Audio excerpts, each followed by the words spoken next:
राजस्थान में निकाय चुनाव की तारीखों का ऐलान अभी हुआ भी नहीं, लेकिन चुनावी मैदान पूरी तरह सज चुका है। कांग्रेस सड़क पर उतर चुकी है, बीजेपी अपना संगठन जमीन पर उतार रही है। पर सबसे बड़ा सवाल यह है कि क्या ये चुनाव सिर्फ नगर निगम और नगर पालिकाओं का चुनाव होगा या फिर भजनलाल शर्मा सरकार के लिए पहला बड़ा राजनीतिक रेफरेंडम। क्योंकि इस बार लड़ाई सिर्फ बीजेपी बनाम कांग्रेस की नहीं है। लड़ाई ये है कि जनता स्थानीय मुद्दों पर वोट करेगी, सरकार के कामकाज पर वोट करेगी या फिर वही पुराना जाति और क्षेत्र का गणित एक बार फिर बाजी पलट देगा। हाल ही में कांग्रेस ने एक दिन में दो प्रदर्शन कर डाले। एक तरफ नगर निगम से जुड़े मुद्दे तो दूसरी तरफ पृथ्वीराज नगर की समस्याएं।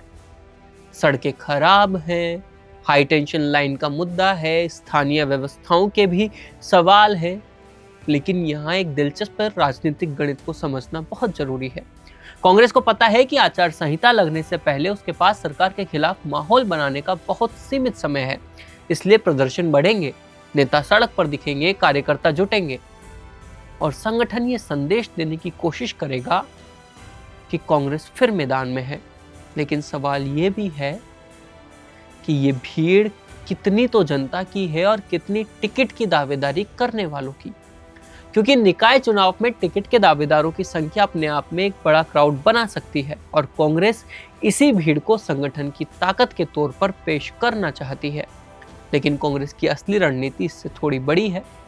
कांग्रेस इस चुनाव को सिर्फ स्थानीय चुनाव की तरह नहीं देख रही, क्योंकि अगर निकाय चुनाव में बीजेपी को नुकसान होता है तो कांग्रेस इसे भजनलाल शर्मा सरकार के खिलाफ जनता के मूड के तौर पर पेश करेगी। और अगर कांग्रेस बेहतर प्रदर्शन करती है तो संदेश जाएगा कि 2023 में विधानसभा चुनाव हारने के बाद भी कांग्रेस जमीन से खत्म नहीं हुई है। इसलिए टिकट वितरण इस बार बेहद महत्वपूर्ण होगा। कहा जा रहा है कि कांग्रेस सर्वे के आधार पर उम्मीदवार चुनने की तैयारियां कर रही है। मतलब सिर्फ पुराने नेताओं की पसंद नहीं, बल्कि ये देखने की भी कोशिश होगी कि कौन जीत सकता है, क्योंकि निकाय चुनाव में चेहरा बहुत मायने रखता है। अब बीजेपी को ही देख लेते हैं। बीजेपी के पास कांग्रेस से एक अलग दावा है, और वो दावा क्या है कि हमारे पास संगठन है।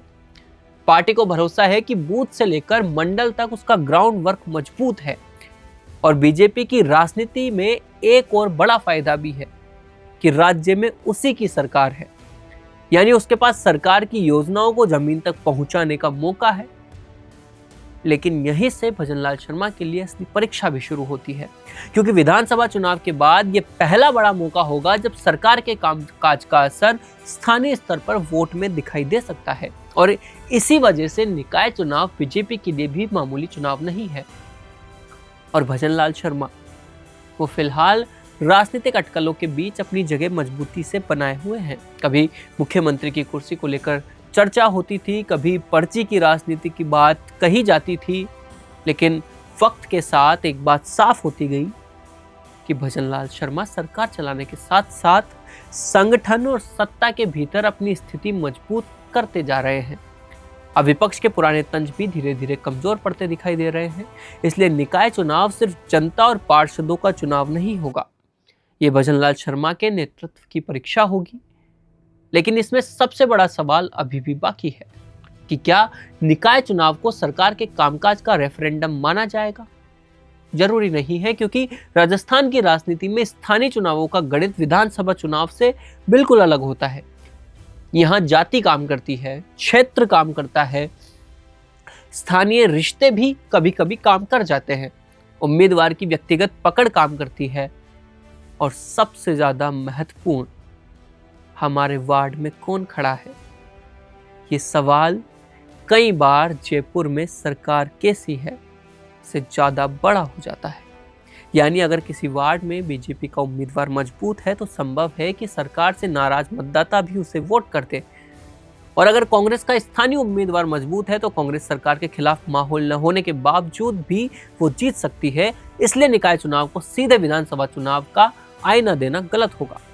लेकिन कांग्रेस के लिए एक और मौका है, अगर वे इन स्थानीय मुद्दों को सरकार के बड़े मुद्दे से जोड़ पाती है, चाहे वो सड़क हो, सफाई हो, पानी हो, सीवरेज हो, अतिक्रमण हो या फिर ट्रैफिक व्यवस्था की बात हो। तो जनता से अगर वो ये कह पाती है कि जिस शहर को आप रोज देखते हैं उसकी हालत के लिए जिम्मेदार कौन है।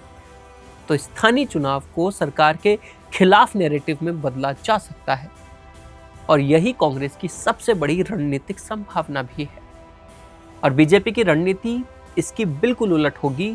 स्थानीय मुद्दे को स्थानीय ही रखा जाएगा।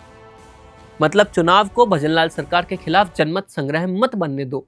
उम्मीदवारों के काम की बात करो, सरकार की योजनाओं की बात करो, संगठन की ताकत दिखाओ और बूथ मैनेजमेंट के जरिए वोट को पोलिंग बूथ तक पहुंचाओ।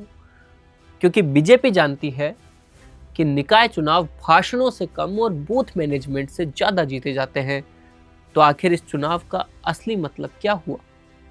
मेरे हिसाब से 4 सवाल सबसे महत्वपूर्ण होने वाले हैं। पहला ये कि कांग्रेस क्या अपनी आज की भीड़ को वोट में बदल पाएगी? दूसरा, बीजेपी का मजबूत संगठन क्या सरकार के प्रति संभावित नाराजगी को न्यूट्रलाइज कर पाएगा? तीसरा सवाल ये होगा कि क्या भजनलाल शर्मा सरकार का काम स्थानीय चुनाव में दिखाई देगा? और चौथा कि क्या जनता सरकार को वोट देगी अपने वार्ड के उम्मीदवार को? क्योंकि अगर निकाय चुनाव में बीजेपी मजबूत रहती है तो भजनलाल शर्मा के लिए संदेश होगा कि सरकार की पकड़ जमीन पर कायम है। अगर कांग्रेस का बड़ा कमबैक होता है तो संदेश होगा कि 2023 की हार के बाद भी कांग्रेस ने वापसी कर ली है। और अगर नतीजे बिखरे हुए आते हैं तो शायद राजस्थान की राजनीति एक बार फिर यही साबित करेगी कि यहाँ चुनाव सिर्फ पार्टी नहीं जीतती, जाति, क्षेत्र, उम्मीदवार और स्थानीय समीकरण भी मिलकर जीत तय करते हैं। इसलिए निकाय चुनाव को छोटा चुनाव समझने की गलती मत कीजिए, क्योंकि ये चुनाव पार्षद चुनेगा लेकिन इसका राजनीतिक संदेश 2028 तक जाएगा। अब आप इस पर क्या सोचते हैं? आप हमें कमेंट सेक्शन पर जरूर बताएं।